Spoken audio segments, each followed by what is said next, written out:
Okay, let's see. Okay, so we have a bunch of people here, so I think we're just going to get started, and more people are going to join, and that's great. But early bird gets the webinar. That's the phrase I'm told. So, welcome everybody. Welcome to Funding Stories, and this is a series where we speak with founders of big tech companies that tell their amazing story on how their startup got funded, both on venture and non-dilutive funding from U.S. federal agencies. Now, Funding Stories is hosted by Eagle Point Funding, that's us, and we help great companies such as our guest, Kurt, build and winning strategies to secure non-dilutive R&D funding. So this is our 7th episode, and I'm super excited to have Kurt. He's the CEO of Molecular Rebar Design, a development company creating one of the best processes in the world for detangled carbon nanotubes, with unbelievable variety of applications from defense and materials and energy and electronics, which Kurt would be talking about. And I'm particularly excited to speak with Kurt today because we've been working together for the past year, and it's been an honor sharing with you kind of the commercial and development success Kurt was able to put the company. So on top of that, Kurt has a degree in chemical engineering and decades of experience on working with companies like Dow Chemicals and funding his own. I think Kurt worked in Dow more than I've been alive. I don't know if it's a good thing being proud of being a millennial, but it is. So without further ado, welcome, Kurt. Thank you, and I appreciate you pointing that out because it's true. So kind of let's get right to it. Let's talk about you a little bit. Sure. What made you go to chemical engineering, and how did you happen to have such a long career at Dow? You were VP, if I'm not mistaken, right? Yes. Yeah. So, well, 3 things got me to be chemical engineering. First, I love chemistry. Second, my father was chief engine officer in the submarines. And then he was taught diesel mechanics at a reformatory, and then he was a maintenance supervisor in a steel mill. I was his eldest son, chief tool holder, which meant I knew a lot about mechanical stuff. And the third thing I observed that chemical engineers made the most money. So that's how I got in chemical engineering. And then I took a minor in something called polymers. Back in ancient times, that was a pretty new field. And that's how I ended up at Dow Chemical, where I spent just about 37 years working, which does make it a little longer than you've been around. And then I realized that I'd been practicing chemical engineers. It's not quite 5 decades, but it's pretty close. So that's, how I got to Dow. And most of the time, I spent some time in all the functions, but most of it was in polymers and material science, which is how we ended up with molecular rebar. So what do you think are kind of the biggest lessons learned, both negative and positive, working at Dow? Well, leadership is everything. That's quite different than management. The second thing is the real trick is to figure out how to make connections between disparate things to create value. And then the third thing is to be able to pick the right people at the right times to get the job done. And we developed a whole philosophy on that, speeded up research and development by a factor of 5, and went from a hit rate of about 30% to 80. And I won't bore you with all that stuff. It was pretty cool. But so you learn that. And then the other thing you learn in a large company, as time goes on, people tend to avoid risk. And their whole idea to get ahead is to take no chances, which is kind of the death knell for new stuff, which is why big institutions generally don't do new stuff. In Dow, we came in to a business called polyethylene, which is big business for them. They were going to sell it at the time. And the 2 or 3 leaders all said, we got to do something. So we took lots of risk and looked like we defied the laws. But what we did is we traded out all the people inside. There was a big company, you could trade them out.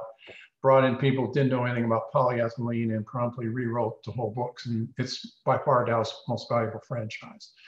So avoiding risk is death of large institutions. As you get more and more people that avoid risk. And we can go on and on, lots of examples about that. But I learned that quite a lot. And then when you want to do new stuff, you had to go look for those very rare people that were crazy enough to still want to take a risk, right? How did you maintain being long in the organization, kind of that mentality of taking risks? Well, it's like a drug. And the other rule is if you're successful, nobody messes with you, right? Until you're not successful.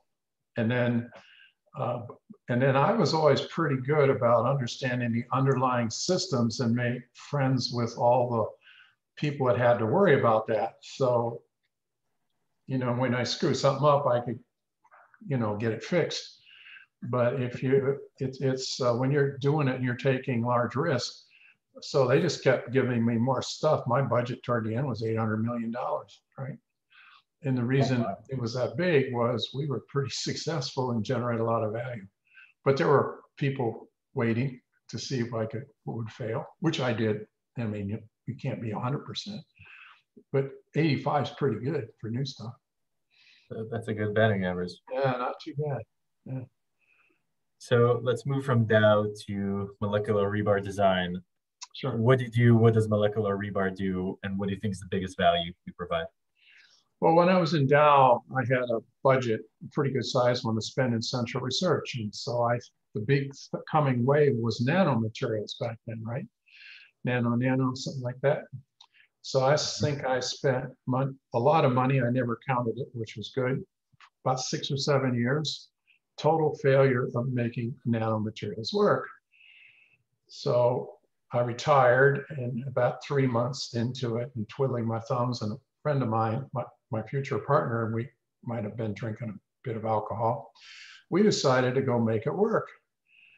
And lo and behold, I think our federal government spent $35 billion and couldn't make it work. I doubt we had $30,000 in before we figured it out. And we kept asking ourselves, well, this is obvious. Why did all these people not do this, right? And what we did, when you make nanotubes, you actually make bundles of them. A 10 micron size, which is much smaller than one of your hairs, you can barely see it, has 6 million nanotubes in it. And but a micron sized particle isn't a nanoparticle, right? So our secret was take and unbundle those tubes and then have the individual tubes. And it's like a cotton ball, right?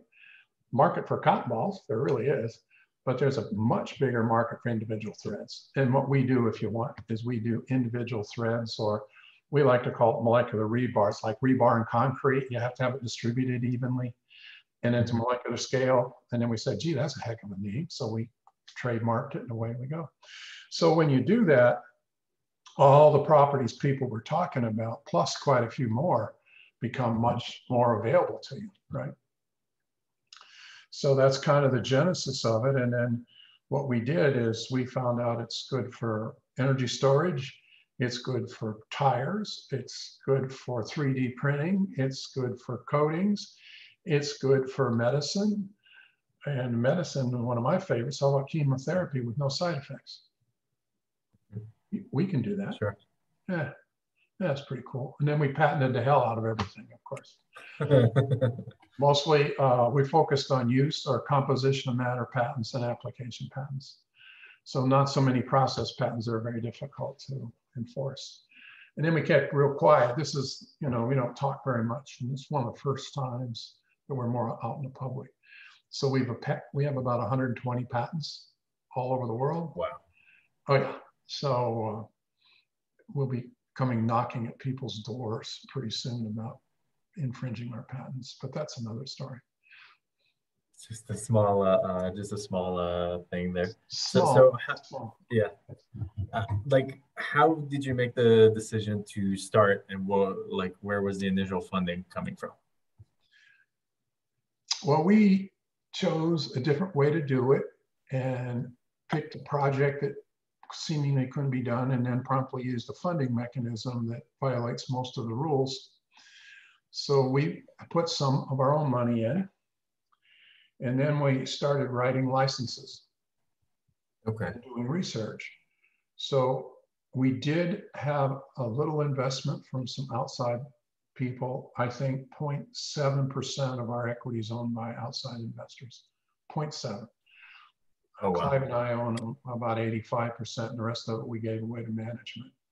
So we didn't do the equity route. We raised a heck of a lot of money with deals and licenses. We did do one federal funding thing way back early. It was absolutely a horrible experience. And we got lost in the system and we never, ever wanted to be found.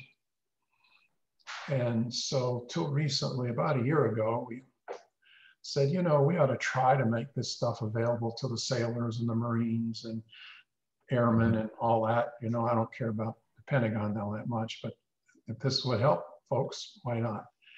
And then the other thing is, if we were going to be doing the research anyhow, why not? So that's when we looked around and found you all actually, and said, "You said, well, gee, we can get you in there." And we tried it, and so but we still, to this day now, I will say that various people are all of a sudden deciding they might be interested in investing in us. Mm-hmm. And so that might happen, but for right now, I mean, it's Clive and I and things like these federal grants that we've gotten, 3 of them so far, I think. Yeah. So sounds like the grants are another step for additional traction, sales, kind of. Yeah, it just avoids selling equity. Avoid selling equity. Yeah, well, you know, if you don't have many shareholders except for 2 of you, you know, Clive and I, you want to vote, our voting process pretty fast, right? You don't have to, there's no debates and all that. Well, there is, but you know, it's fairly quick. So, I mean, and maybe in retrospect, we should have spent some time putting together a public company and then IPOing it. But to be honest, this all started out to be a hobby. It just kind of got out of control. And all of a sudden we're in this massive intellectual property and 5 or 6 different application areas. Wow. What do you think are the biggest challenges you had to overcome so far while doing molecular rebar design? Well, I mean, one of the big advantages about Dow, everybody says, well, it's, you know, all this and all that, but they let me pretty much do whatever I wanted. And when I walk in the CEO's office, he said, I've got to put my hand in my checkbook. I said, well, good, that way you can get it out quicker, right? They took care of the money. And then they did provide a great infrastructure for things like HR and worrying about taxes and all that. So the biggest challenge, I mean, what the fun thing is in inventing things and developing things and working with customers and patenting things and figuring out how to make them. The not so much fun is all the backroom stuff, right? And so that's not so much other. And my partner's going to escape because he's a chief scientist and I'm the CEO, so you know who got the short straw on that whole thing. But that probably is the biggest thing I was worried about while making sure you got cash, and particularly with this whole episode of the COVID adventure. That was tough. How did you survive that year of COVID? Well, it was pretty interesting. We did take advantage of the federal programs, you know, like PPP and loans, and then we worked like hell to sell stuff. And we went out and got research grants from individuals, and then said, well, maybe we ought to try the federal government. And so that was part of our motivation. We are selling materials into the lead battery market. And the trouble is, you know, when the whole country shut down, they shut down their industry, right? Yeah. So we have a 100-ton plant, and the whole idea is to run it. If we can run it at a reasonable rate, and we have plenty of cash, but with airplanes shut down and all that, it's pretty challenging, still is to a degree. Yep. But the technology does some pretty dramatic things, so it's sort of pulling us along. So let's move from kind of to R&D and non-dilutive funding. You said you've had a bad experience in the past. If you can share about it and what made this actually a new priority. Well, we probably worked with the worst project manager in the entire military.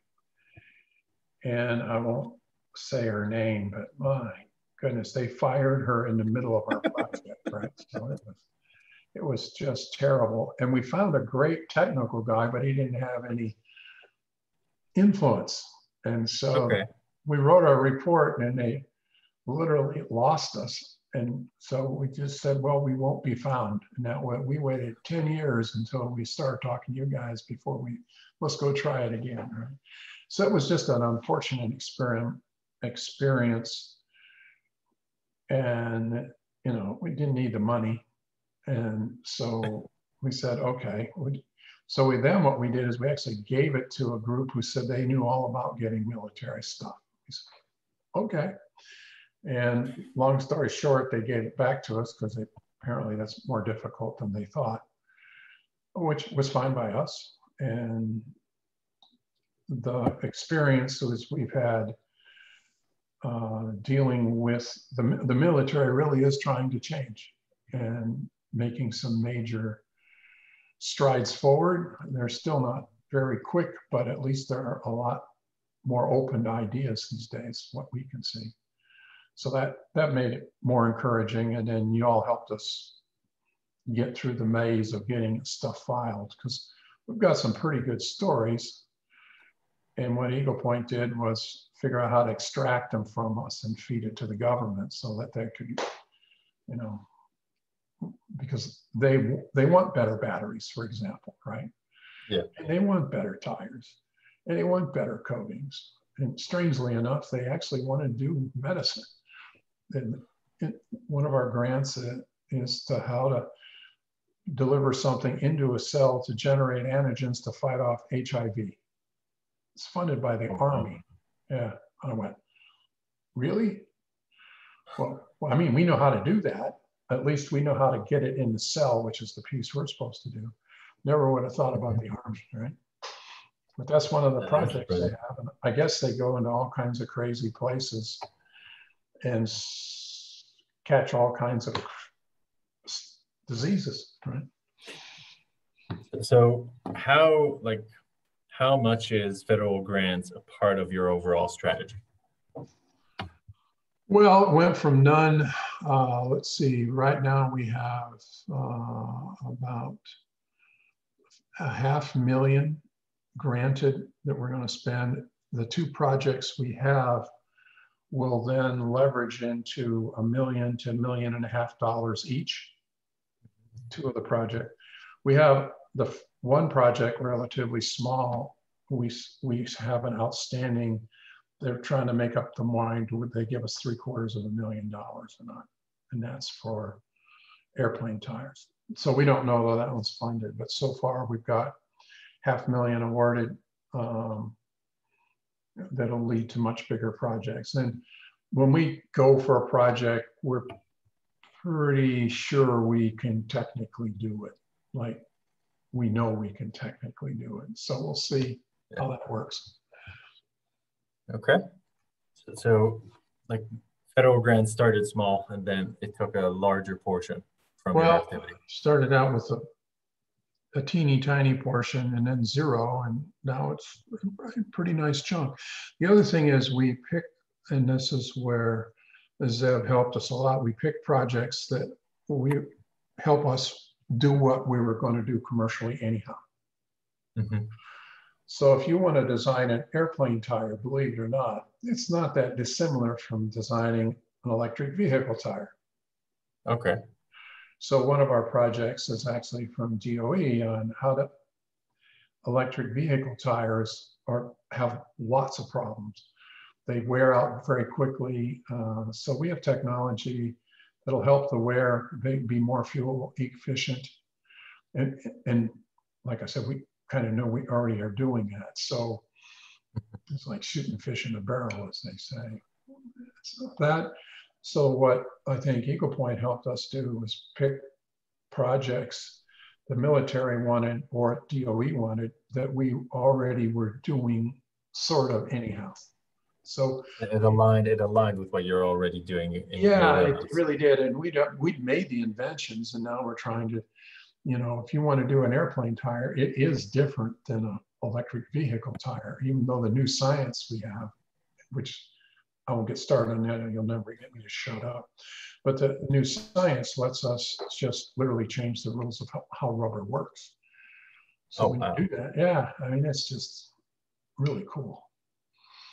It sounds though like, contrary to what has been their reputation for like 20, 30 years, they're really interested in innovation and new solution that you can bring in them to the table. Like there's a person listening on the other side. Yeah, I think so. I mean, they still have the huge inertia of risk. I mean, if you look at a military organization, at least the way we seem to do it, we get a bunch of people in there risk averse. We promptly get into a war, a bunch of them get killed, and we bring in people that can fight, right? Because you've got the Army supposed, and the Navy's, and Marines are supposed to fight that part, right? And now, of course, we've been doing our thing over in the guerrilla warfare, but typically the guys in the back office, they don't get that involved. So that's a pretty risk-averse environment in the military, and they are working hard to try to overcome that with different methods. And so this time around, I think that plus what you guys helped us with, we were much more successful. And the folks, it's not that they aren't well-meaning. It's just that, they get ahead by not taking any risk. Yeah. So, they're incentivized differently compared to you are. Yeah, right. Exactly. So would you mind going into not just funding amount, but agencies that you've won that you're happy with, that you're happy sharing? What was it like finding the applications, writing them, applying, reporting? Like, how's the process? Okay, so I'll say the good things that Eagle Point did is once they understood our capabilities a little bit, Zev is our handler, I guess you guys call him, whatever. Anyway, he's our handler, and he's out there looking all across the government. Hey, can I get a match between these guys know how to make rubber better? These guys know how to do energy storage. These guys know how to do medicine. Well, we know how to do our tubes in those various things, right? Quite different. Do we know how to do drug? Nope, but we know how to get it in the cell. So he would then go scout out projects and say, what about this one? What about that? And then what we would take a look at and say, okay, does that match where the major thrust is or not? Mm-hmm. So that's, I would call that kind of step one. And that was incredibly helpful because he was doing the searching for us. And then, we go back and forth a couple times and say, okay, let's pick one. And when we pick one, then you got to go find out which information you have to supply. And again, he was very good at drafting up the introductions and all that till it got to the technical section. And then that's what we have to do. And so we would do that, then he'd have to edit it to make sure a normal person could understand it, right? Because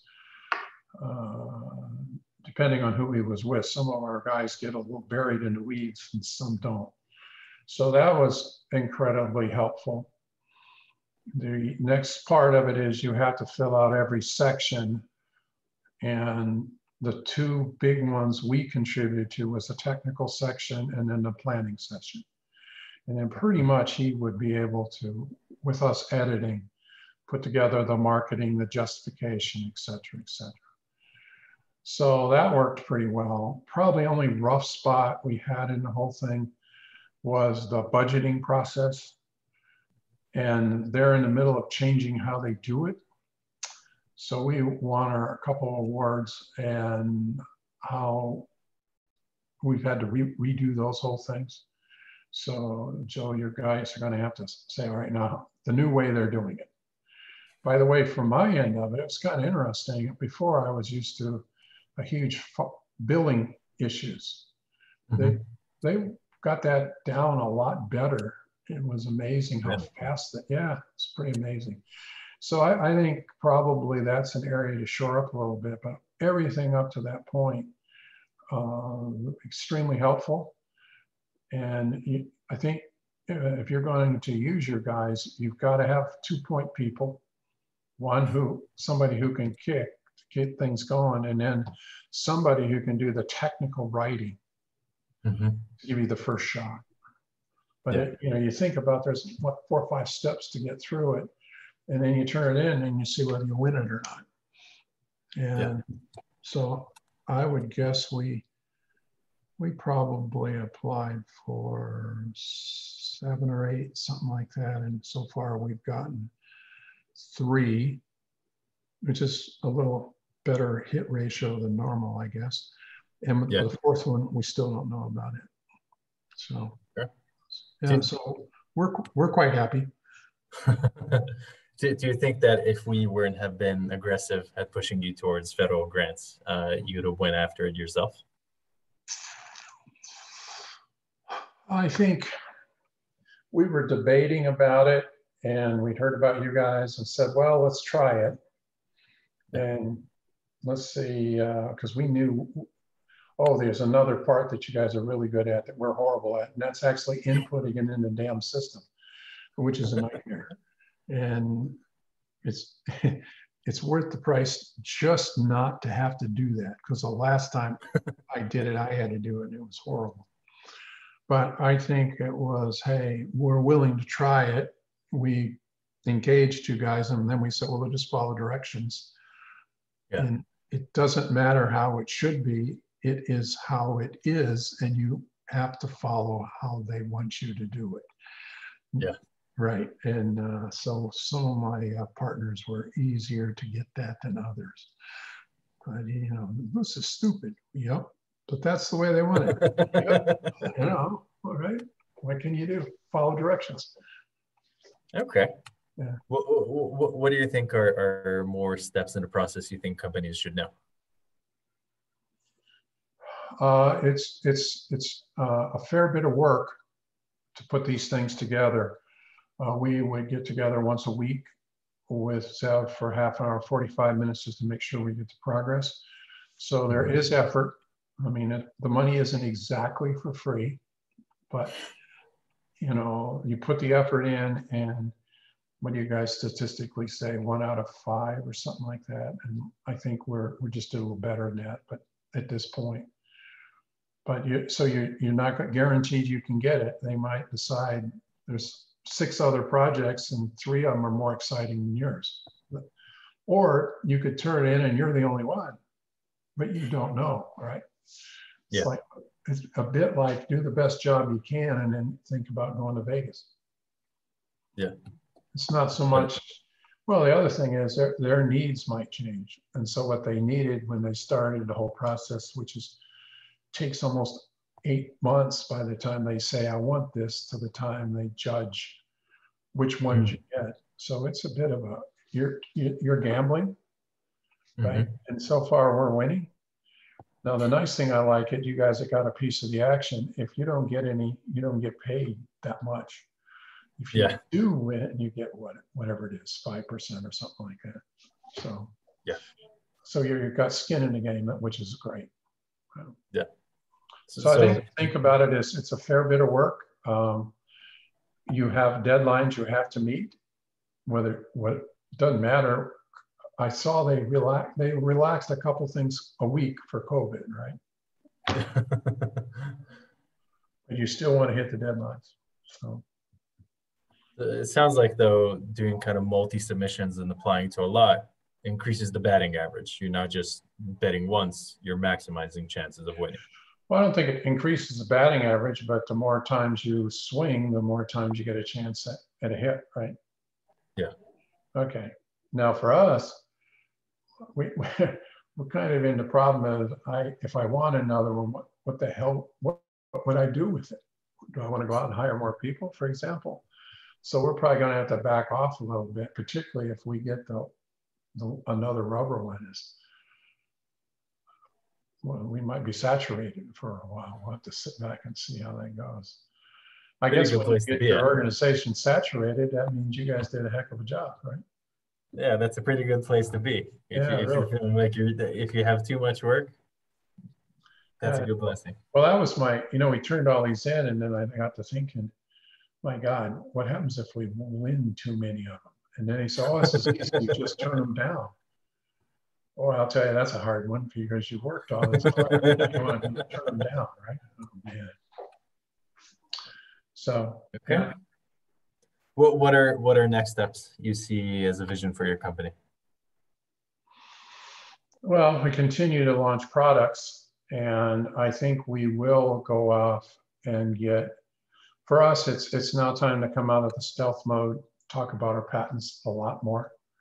Yeah. To certain people, for sure. To actually seek investment to grow the company. It's put some money, sell 20% of the company and, quadruple it or whatever, that kind of thing. Or the other possibility, we might end up selling the whole company. We're getting a tad older, Next year I can say I'll be practicing chemical engineering for 50 years. First of all, I can't even believe I said that, but so it's time to find some young blood, right? Oh, wow. Yeah. Okay. Well, this whole COVID thing really messed up lots and lots of things, didn't it? And for guys like us, just surviving is great. Yeah. Restaging. And as you know, the nice thing is, whether it's wise or not, I don't choose to say, there's this huge emphasis on electric vehicles, right? Mm-hmm. Guess what we do? That would be tires and batteries. And now you think about a new electric vehicle, it's tires, batteries, and software. Oh yeah, I'm sorry, there's that shell thing that holds all. So we're sitting right smack in the middle of the technology, and all we do is improve energy efficiency, lower energy storage cost, and make the vehicle go a lot further. So that's all we do. Just a tiny little thing, minuscule. So I guess the other thing is that you probably never heard the word SDL, right? Me, no. Very, very complicated concept. It's called sheer dumb luck. I know you probably don't want to hear this in your audience, maybe a little discouraged, but if you have SDL, things go a lot better for you. If you could imagine us thinking we would change batteries and tires 10 years ago, we had clueless is the right word, right? And then you change tires and batteries as a profession. All we're going to do is start batteries and tires. Well, and there's this cancer thing, and then all the 3D printing. There's a lot of cool stuff. But I have to counter that argument with SDL. Like the harder you work, the better your luck you have. But I can't have the whole audience. I can't have the whole audience disappear. No, that's true. That's all true. But and part of the sheer dumb luck is recognizing it when you get it, right? Yeah, that's true. But yeah, you have it. Working hard is clearly a requirement. Making connections clearly require. Keeping an open mind. Keep a sense of humor. Try to have patience. I'm not very good at patience, but as I get older, maybe I'll get more patient. I don't know. Or somehow, one or the other. Oh, whatever gets first, then your sense of humor. Yeah, right. Yeah, there you go. Awesome. So thank you very much. I really appreciate it. Any final words before we part off for now? Well, actually, thank you for your organization. You really did make a difference. I think you've got us 500,000, and it looks like a pretty good route to a couple million more, just to scale up what we were going to do, which is actually, you did what you promised, right? Okay, I know. At this day. Yeah, there you go. So we appreciate that, and good luck to all you all who are having a go at trying to get funding like this. It's very non-dilutive, that's for sure. Right. Kurt, do you want people in the audience to reach out if they have questions, or you enjoy your privacy? Well, I'll tell you what, if you have questions and you feed them to you all, that'd work out great. Or you can send them, send them to me, but probably better if you filter them, because a lot of them would be more directed toward what you guys can do anyhow, right?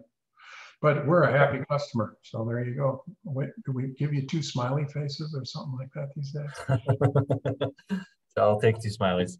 Yeah. So Kurt, again, thank you so much. I really appreciate it. Hope we work a lot more and help you get 10 times what we've helped you in the first kind of period of working together. Right. And everybody who's listening, feel free to reach out. I'd love to speak with you. I'm either at yoav@eaglepointfunding.com or on LinkedIn. And we'll be sending the recordings afterwards. So Kurt, eternally grateful. All right. Well, you have a good day. Well, I guess it's a good night for you. You're a little later. What, 8:30 or 9 o'clock? Yeah, but my generation goes to sleep late at night, so it's okay. Oh, there you go. Yeah. That's true. I tell you, guarantee you, these guys call it or send emails at all hours. So, very good. Well, thanks. Thank you, Kurt. Thanks for having me. Bye-bye. Thanks. Bye-bye.